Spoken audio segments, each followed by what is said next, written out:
और वो लंबे समय से अपने लिए एक ऐसी ही कार चाहता था।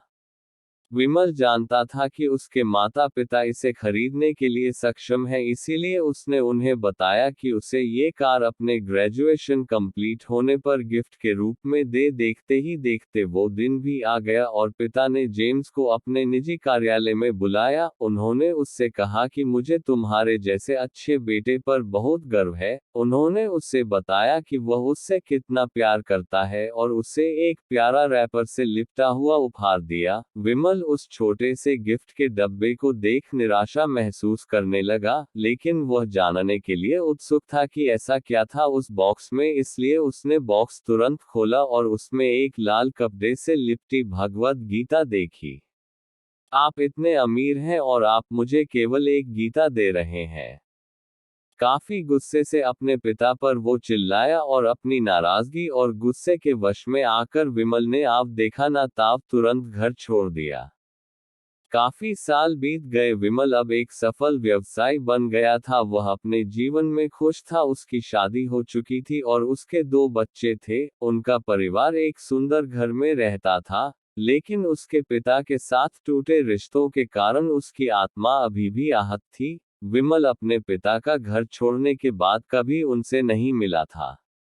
विमल को उस दिन के बाद अपने पिता को ना मिलने का पछतावा हमेशा रहने वाला था, क्योंकि एक दिन उसे एक पत्र मिला जिसमें उसके पिता के निधन की खबर थी और साथ ही ये बताया गया था कि उन्होंने अपने जीवन भर की पूंजी वसीयतनामा के अनुसार अब विमल के नाम कर गए थे। अपने पिता की सारी संपत्ति विरासत में मिली तब विमल अपने पिता के घर पहुंचा और कुछ महत्वपूर्ण कागज की तलाश करने लगा और गलती से उसे वही भगवद गीता का उपहार लिपटा हुआ मिला, जिसे देख उसे फिर उसी उदासी का एहसास हुआ। उस गीता को उसने अच्छे से देखा तो उस पर अपने पिता की हैंडराइटिंग में कुछ लिखा पाया। उस पर लिखा था, मैं खुद को बेचकर भी हर सपना पूरा करूंगा तेरा, बस तू सपने जरा बड़े देखना। ये बोल रहा बाप नहीं, जिंदगी का सबसे पहला दोस्त तेरा। ये कविता पढ़ी ही थी कि अचानक उस किताब से एक चाबी गिरी, जिसके ऊपर लगे टैग पर उसके ग्रेजुएट होने की तारीख के साथ कांग्रेचुलेशन और आई लव यू लिखा हुआ था।